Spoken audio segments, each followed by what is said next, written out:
Thanks for joining us today, everyone. So this workshop is just to provide some information about the APR Intern scheme. So we've got Michael QUT, and sorry if I've just butchered your surname there, Michael. So Michael's the Business Development Officer for Queensland for the APR Intern organisation. And we also have Catherine Theobald, who's the HDR Partnerships Officer for QUT. So I think that's probably enough from me. I might just hand straight over to you, Michael, to get going. Thank you for the warm introduction. And Catherine, did you have anything you wanted to say before I started my deep dive? No, I'll let you go and then I'll provide some QUT context at the end. Fantastic. I know there's a good segue for you in there first up. So what I might do is I might share my screen if that's okay. If I can get technology going. Okay. And if you can just let me know if that's popped up on your screen there, and I will begin.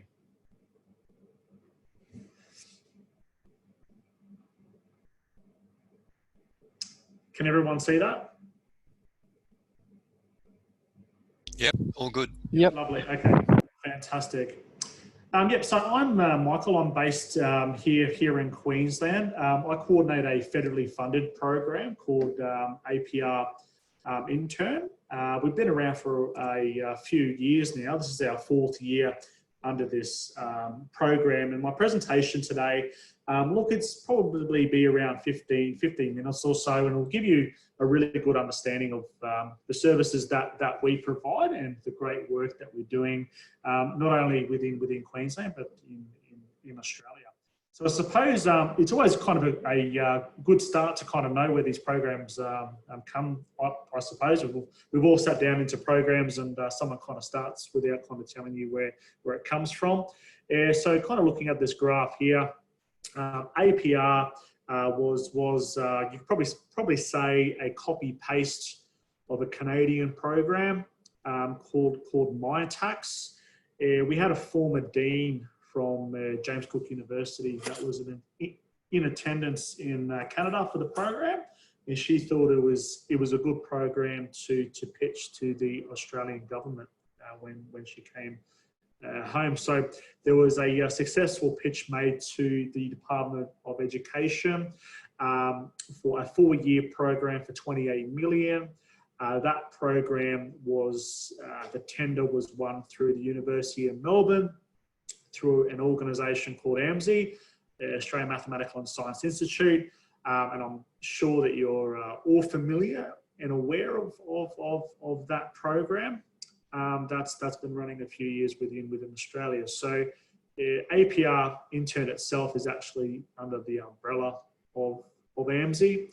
AMSI does have a few programs that is currently co-running with APR. So I sit under the APR umbrella, and it's my role to work in conjunction with Queensland universities and industry to basically place PhD students into research internships. So that's how I actually fit in to the APR program within Queensland. And really simply, we place PhD students into 3 to 6 month research projects within industry. Typically with universities, most universities do like to and prefer, and I know QUT does as well, for the confirmation of candidature to be completed. And typically students will typically be past that stage, around the mid-candidature stage.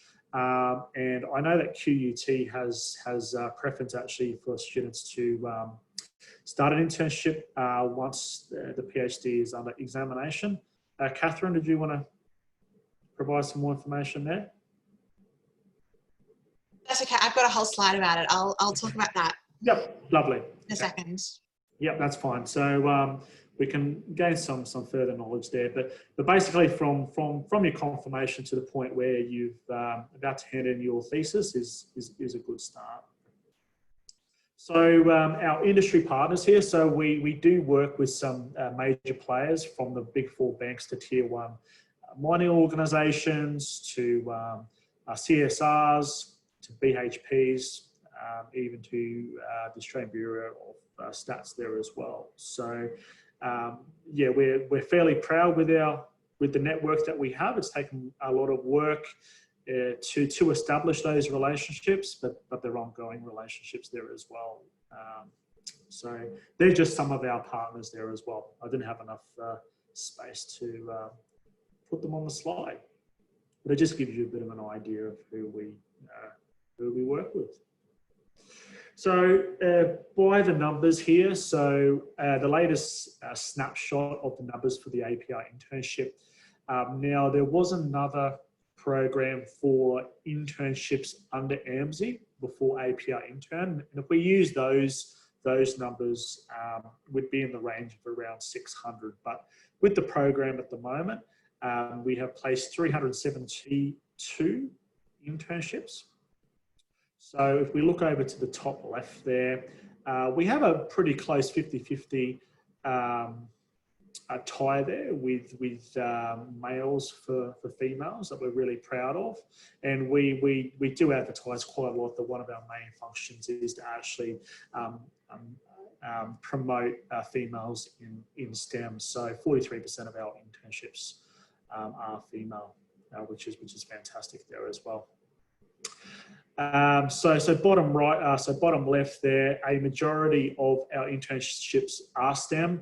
Typically the ones that are non-STEM can be a little bit, what's probably the best word, individualist. So we might have people, you know, from history or literature or something like that. But the main interest from industry is STEM. So that fits this quite well here as well. So bottom right there, that's just a number. So we actually put out some advertising for students to apply in a generalized pool. So it really gives us an indication when we are having conversation with our networks and with industry, that we can pull on a list of students that are interested in doing an internship. And it's something that I would recommend you as a student to do if you are interested in doing an APR internship by the end of this presentation. That would mean that when you do apply, I would give you a call and we have a bit of a chat as to what you're looking for. So when I am having those discussions with my network, I can remember you and start having a detailed conversation there. So QUT internships. So this is a bit of a snapshot of some of the completed internships that we have completed with your university there. We can see one there from the Office of Queensland Chief Scientist, 2 with Meat and Livestock Australia, and 2 with Peabody Energy Australia as well. In regards to mathematics, I mean, probably the closest one there may be the Australian Tourism Data Warehouse there. But certainly we do have open expressions of interest at the moment where we are actively seeking PhD students in mathematics. So typically our internships are vast and no 2 internships are generally the same there, because the industry body is looking for a specific type of research to be conducted. So the process of the internship really simply is that when there's a marriage between an industry body and a student, that is, there's a need or a project from a company and we find the right student, what typically happens is that there's a brainstorming session there, and just moving from left to right there, we actually create a detailed project plan. And the reason for that project plan is that when the students start, so when you start, everyone knows what's happening with that project, whether it be a 3-month project or a 5-month project. And there's an actual timeline there. So there's a project plan. We talk about, you know, the types of outcomes that need to be achieved, the types of activities that are going to happen with the project, and what the outcomes of the project there as well. So that's within the standardized agreement. And just moving down from when the project actually starts, the student is actually guided by the project plan that I've just spoken about. So there are regular check-ins from myself and from the supervisor, obviously. There is a mid-presentation there as well, and that's a conversation piece around whether the student is on track or off track with the project. Typically, if they're off track, which is fairly rare, it's a good time to actually come together to actually talk about the types of activities that need to occur for the project to be placed back on track there as well. Towards the end of the research, there is a final presentation and report that is delivered by the student. Look, depending on the IP, most of them are IP protected, which means that those in attendance would be the student, supervisor, myself, and the industry body there as well. But if it's not IP protected, we do tend to advertise that presentation out to a broader network. So it's typically a good opportunity for everyone to network and to potentially meet people that could be a partner into the future there. So that's a bit of a snapshot of what that looks like. So typically, this is kind of a question I get asked all of the time, is how projects actually start. And I've seen all weird and wonderful ways of projects starting, but I've kind of narrowed it down, I suppose, into 5. So if we look at the top one there from left to right, typically the most common type of startup project is actually the work that I would do as a business development manager, actually working with my network, having conversations with decision makers, whether it be CEOs or general managers or board members, really looking at what keeps them up at night and any research gaps associated with any type of work that they're doing. So typically, if there is a need there, the industry body, we will place out something called an expression of interest. And it's more so an invitation to treat. It's a document that can be advertised that will give you, the student, and your supervisor a really good snapshot of the type of student that we're actually looking for. So once that's advertised, typically students will apply for that internship, and we'll go through what that page looks like in a second. And through an interviewing and vetting process, a student will be found and a project plan is created. So actually a lot of our internships are actually created this way by the work that we do through our networks. So there's a second way of doing it, is where it's kind of a reverse, where a network will actually reach out to us, where I will receive a phone call from someone saying, hey, we've heard about the program, or we know someone that's used the program and it's something that we're interested in. And we'll typically go through that process there as well. So that's another way that a project can actually come through. There is a third way, where a student or a supervisor may actually find their own internship. So a great example of this was a recent one with CSIRO. So a supervisor from James Cook University actually got in contact with me and say, hey, look, I've got some great networks with CSIRO. I know that they're doing a particular type of research project, and my student's perfect for it. So it was a great segue for us to start a conversation within CSIRO.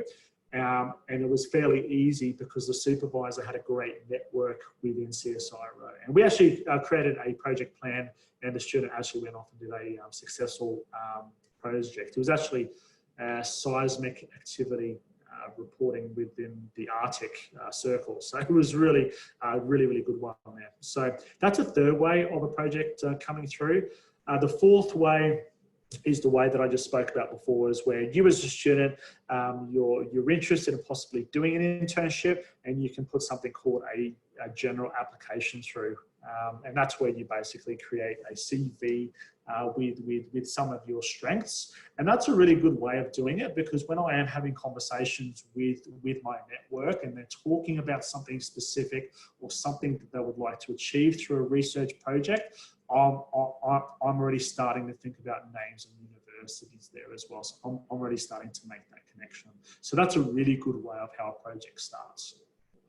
The last and final way students try to start a project, and it isn't necessarily successful, is when a student will reach out to me and they will say, hi, I'm doing this particular type of research project, and I really want to get into this area and start a project. So an example of that is I had a student reach out to me that was in health. She was completing a PhD and she wanted to be placed in a particular department within Queensland Health. And the conversation went along the way of, hi, I'm ready to do an internship now. My supervisor's given me permission to apply. What have you got? Can I start next month? So that's a little bit unrealistic. Within Queensland Health itself, I mean, we've been trying for 2 years and we haven't been successful. So typically these types of projects tend to take a bit of time. Sometimes they take a few weeks, sometimes they take a few months, because you've got to appreciate that we're trying to sell the skill set of a student, which essentially is a stranger coming into an organization to help them research. So that last scenario typically is very difficult, and I actually recommend the student to go back to the fourth one. You know, put through a general application. If it's something that I'm focusing on, great, let's have a conversation. So they're kind of the 5 kind of general ways that projects kind of start, and they're typically most of the questions that I kind of get with these types of presentations. So here's a perfect example. So we actually have one, it's actually closing, what's the date today? Tomorrow, I believe. So this is what an expression of interest looks like on our web page. So this is through CommuSet. They are looking for a student in mathematics, and it gives you a bit of a description there. So you've got a apply now down the bottom there, and Catherine can go through some of the requirements of the documentation. But basically, when you do apply, there's 2 documents that are required. The first one is an approval signature from the Graduate Research School and also your supervisor. And the second one is a tailor-made CV. And that CV basically highlights your skill set as a PhD student, and also why you're applying for the internship there as well. So that CV is actually sent to the industry body, to the decision maker, and then they will pick up that process and typically follow an internal process that will be fairly close to an employment process, but it's more in line with an internship process there as well. So if you go to our actual website, it's very simple. It's really easy. You just click on available internships there, and this is something that you can find there. So costings for the internship as well.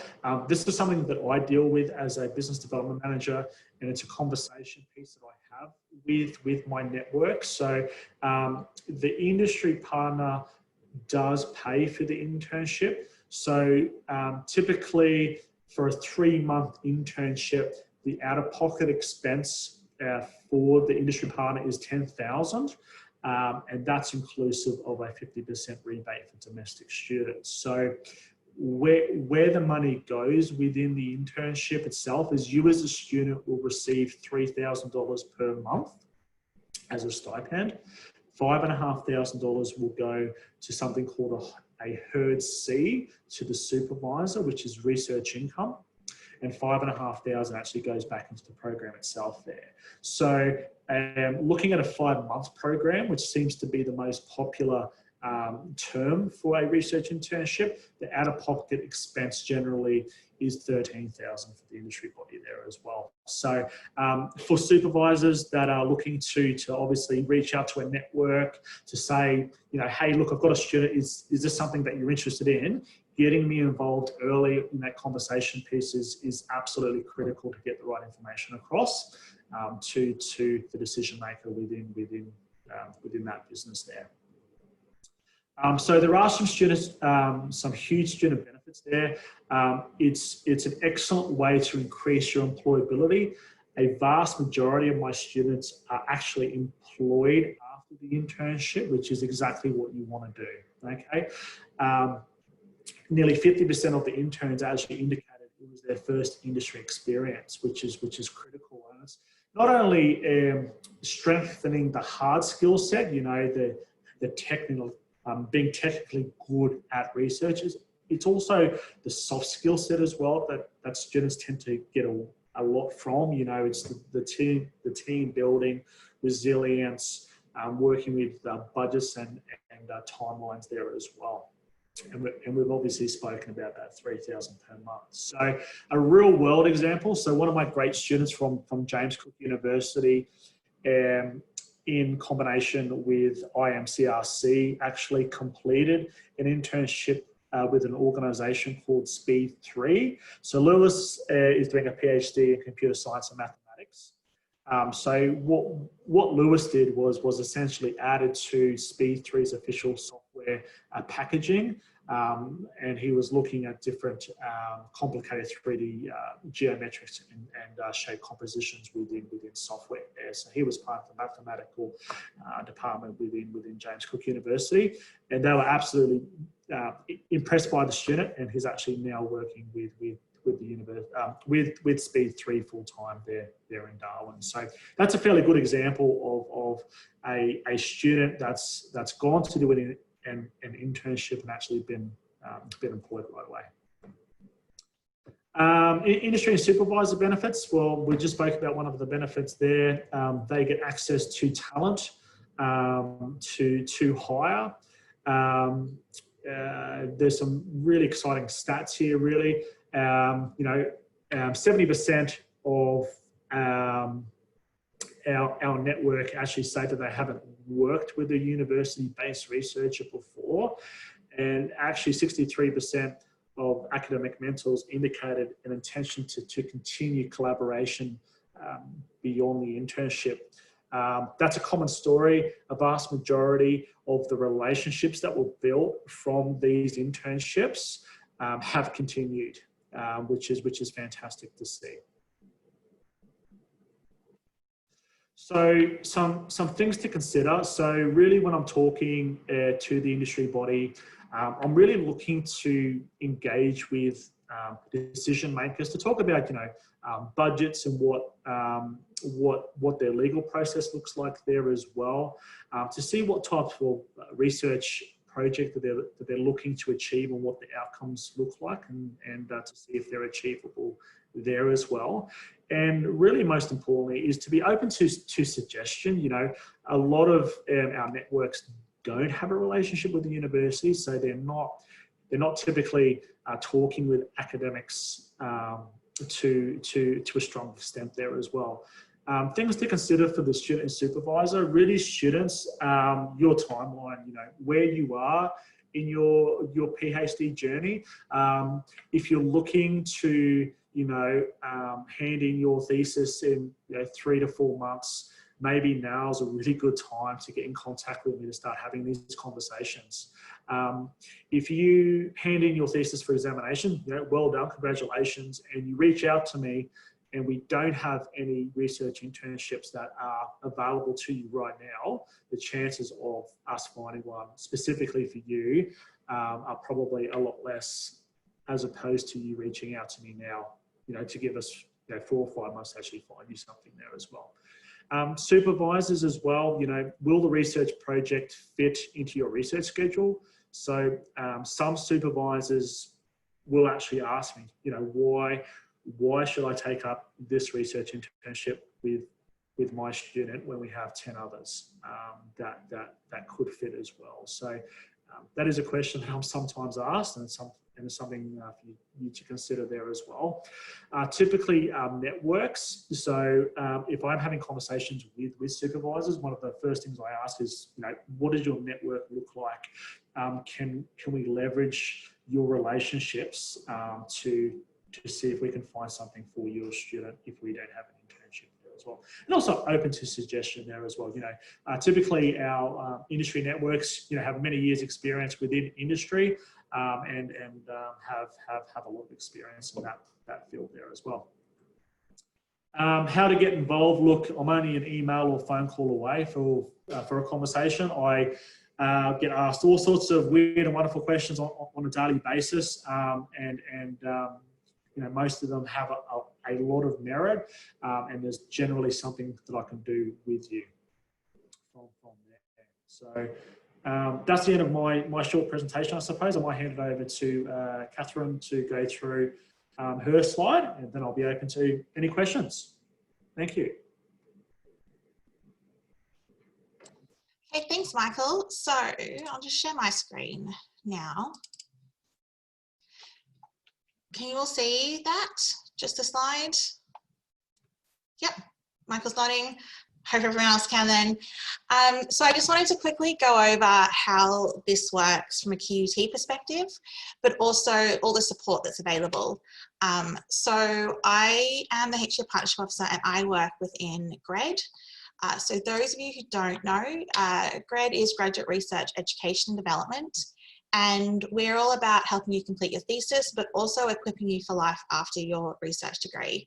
Now, as part of that, we have a strong focus on industry engagement and internships and partnerships, and that's where my role really fits in.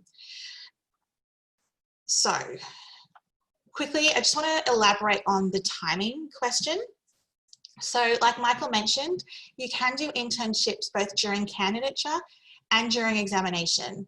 Now, typically you will be post-confirmation, but I know that I've approved a few recently that were pre-confirmation if there's sort of been extenuating circumstances around COVID that's caused some delays there. Now, to do that, you have to have both the HCR coordinator for the faculty's approval, as well as the APR intern has to approve it. But if you see something that you think will be perfect for and it fits in with your timeline now, let us know and we can always consider it.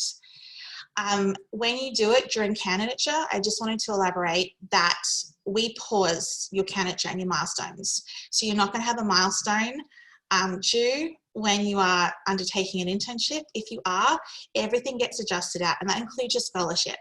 So if you're on a scholarship, and you do a 5-month internship, that scholarship automatically gets extended 5 months, and any of your milestones will get adjusted by the same duration. And what happens during candidature is it just is replaced by the APR Intern scholarship. So we've worked really hard to make that process as streamlined as possible for our QUT students, so that you can basically go along through candidature, just pause your thesis for a little bit, do the internship, and then step right back into it.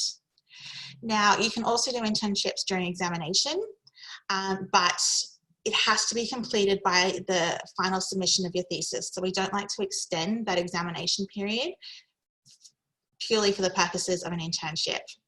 So that means, like Michael was saying, if you come to us at the start of examination saying that you want to do an internship and you've done none of the groundwork, you've got nothing set up, there's unfortunately not a lot that we can do to help you. So we recommend starting to think about internships and think about your network and applying for things as soon as possible if they are of interest to you. And just confirming too that the internship must be timed to minimize impact on your thesis project. So that's where we consult with your supervisor just to make sure that you're not in kind of a crucial data collection stage or anything like that when you're due to commence an internship. Now, we have a range of support available for internships. So we have training to help you get an internship. So this falls under GRE+D's HCR career development. So there's a whole different range of options available. We have an online 5-week moderated module through QUT School called Developing Your Career. We've also got a series of workshops and roundtables, and they range from things like learning how to articulate your value to networking, so you can build your network and make the most of those connections when you're meeting them. But we also have very specific sessions coming up on how to nail your internship application, how to self-source an internship, as well as interview skills and all that sort of thing. We can also provide, next slide, feedback on your specific internship application. So when you're completing your application using the APR Intern template, you can send it through to us and we can have a quick review. So we have our HDR career educator, Georgia Ridler, who's available to help with that, as am I. I can also provide support helping to find an academic mentor for internships. Now, sometimes an ideal opportunity will come up and your supervisor isn't in a position to be the academic mentor for that opportunity. Don't worry, I can help provide support to find you someone to help support you through that internship and help get all the approval processes sorted. On that point, and Michael mentioned it before, is when you apply for an APR internship, you have to submit, I think it's called a student approval form. Now, yep, that's what it's called. I got the name right. Now, at QUT, the person who approves that is me. So there are sections on there. That's a universal form that's used for students from all universities. But you'll see that only section E needs to be completed for QUT students. So you can send that through to me. I recommend you send it through earlier in the process rather than later, and I can approve that internship for you. And as part of that, I do some checks with the supervisor and some background checks around candidature to make sure it's all sorted. Now that can be a blanket approval for a set period of time if you think you're going to apply for a few internships, or it can be specific to an individual opportunity. In addition to that form, we also have a range of resources and checklists that we've developed in GRE+D specifically to help students get an internship. And that includes things like making sure you address all the criteria on those forms adequately, what kind of things to put on there. And they are all available on the internship ads itself if it's pushed through QUT or on HiQ. So we have all our resources and information on the GRE+D HDR HiQ page or digital workplace. You'll find it if it's on both. And we also take select APR internships and advertise them on HiQ as well. So you'll see them there. You'll also see them in the GRE+D HDRE update that goes out fortnightly. There was one last Friday that had a few internships in it.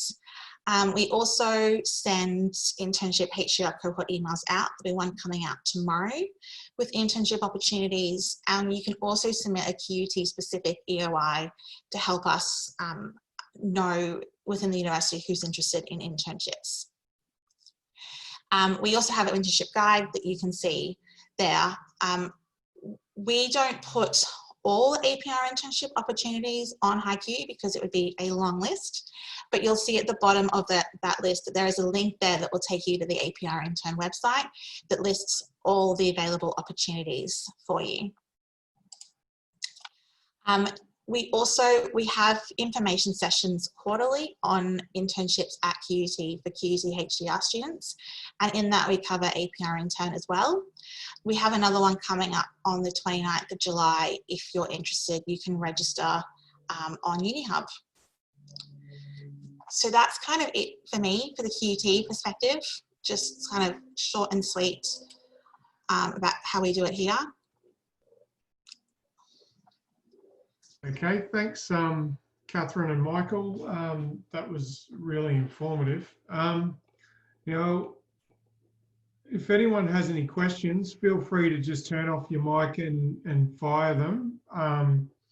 Otherwise, if you prefer, you can also put questions on the chat and I can ask them for you. But I might just get the ball rolling. I'm just interested in how things have gone with internships during all the lockdowns around the country and logistically, has that still been able to work? Yeah, we've had actually a dramatic increase in interest and internships come through. So a lot of organisations and companies are starting to really realise the value add of working remotely. It's something that organisations have been forced to do. And I can tell you that a lot are actually really liking it. So now's a really good time. A lot of my network is starting to say things are kind of getting back to normal now. They're able to forecast with more certainty as to how things are looking and will look. So for us,